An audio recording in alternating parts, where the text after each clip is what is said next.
Assalamualaikum warahmatullahi wabarakatuh. Perkenalkan, nama saya Yuanastasia Palunsu, Stambuk A40119091. Saat ini saya akan mereview pembelajaran pendidikan komunitas Asia dari pertemuan 9 sampai pertemuan 15. Sistem pendidikan di Kuwait. Sistem pendidikan di Kuwait telah merayakan banyak pencapaian dalam skala global.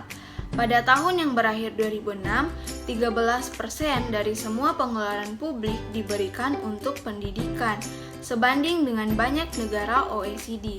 Sebagai presentase dari PBD sebesar 15%, Kuwait saat ini berada di atas rata-rata OECD. Kuwait juga memiliki salah satu sistem pendidikan terbaik di dunia. Kuwait adalah salah satu negara paling terpelajar di Timur Tengah. Kuwait memiliki tingkat melek huruf Arab tertinggi di dunia Arab. Pada tahun 2005, tingkat melek huruf Kuwait adalah 94%. Kementerian Pendidikan juga berupaya untuk memasukkan perempuan ke dalam angkatan kerja terdidik melalui berbagai program. Misalnya, inisiatif 1989 untuk mendirikan klinik keaksaraan siang hari bagi perempuan. Nah, pemerintah Kuwait menawarkan beasiswa kepada siswa yang diterima di Universitas Amerika Serikat, Inggris Raya, dan lembaga akademik asing lainnya.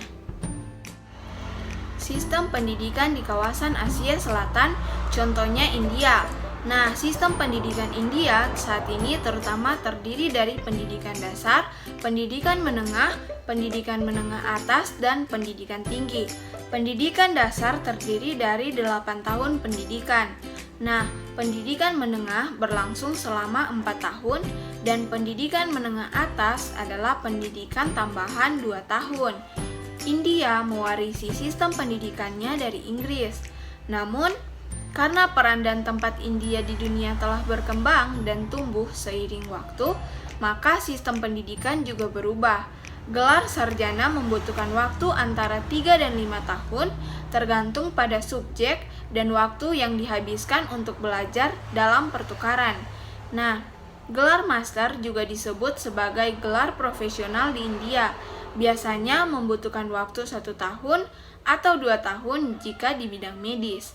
Sedangkan untuk PhD itu membutuhkan waktu standar internasional antara 3 dan 5 tahun, tergantung apakah saat mengajar kita melakukan penelitian atau tidak. Selanjutnya, sistem pendidikan di kawasan Asia Tengah, contohnya negara Rusia. Nah, pendidikan tinggi di Rusia memiliki struktur yang mirip dengan sistem Eropa Tengah, dengan beberapa perbedaan utama. Nah, sistem ini dibagi menjadi 4 bagian utama, yaitu pendidikan dasar, menengah, tinggi, dan pasca sarjana. Sistem pendidikan di kawasan Asia Tenggara, contohnya Indonesia. Indonesia merupakan negara yang berada di kawasan Asia Tenggara. Saat ini, sistem pendidikan di Indonesia yang dijalankan adalah sistem pendidikan nasional. Sistem pendidikan ini berlaku bagi seluruh jenjang pendidikan, mulai dari pendidikan dasar hingga pendidikan tinggi.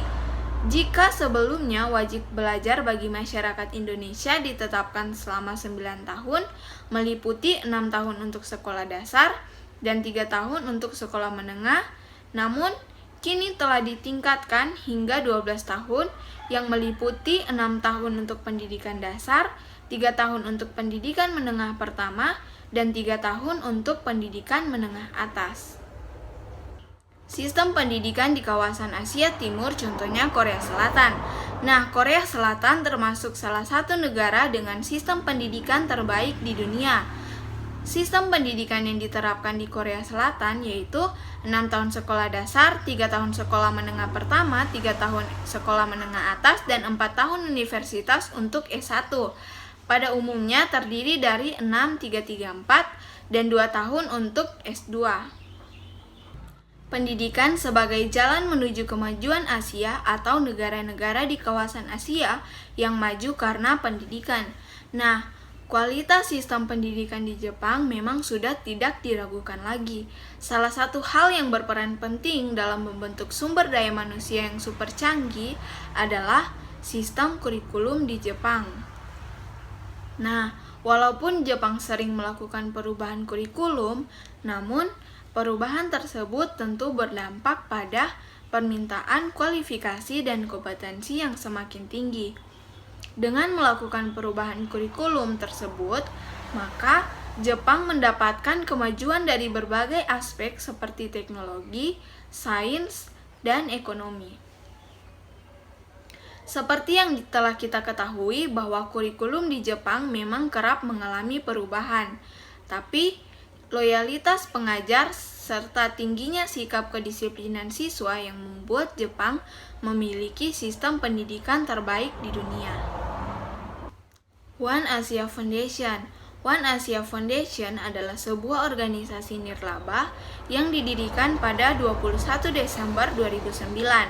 One Asia Foundation bertujuan untuk berkontribusi dalam pembentukan komunitas Asia di masa depan. Nah, untuk tujuan ini, yayasan menjalankan dan mendukung berbagai kegiatan yang menstimulasi kesadaran akan nilai-nilai di antara masyarakat Asia dan sekitarnya. Ini melibatkan pertukaran ekonomi, pendidikan, budaya yang dapat membantu orang-orang di seluruh Asia dan dunia dalam memperdalam pemahaman bersama mereka. Nah, sasaran untuk kegiatan One Asia Foundation adalah untuk menciptakan komunitas Asia yang kaya, damai, aman, yang dimana orang-orang dapat hidup bersama dengan memegang impian dan harapan masing-masing yang akan menghasilkan perdamaian dan keamanan global.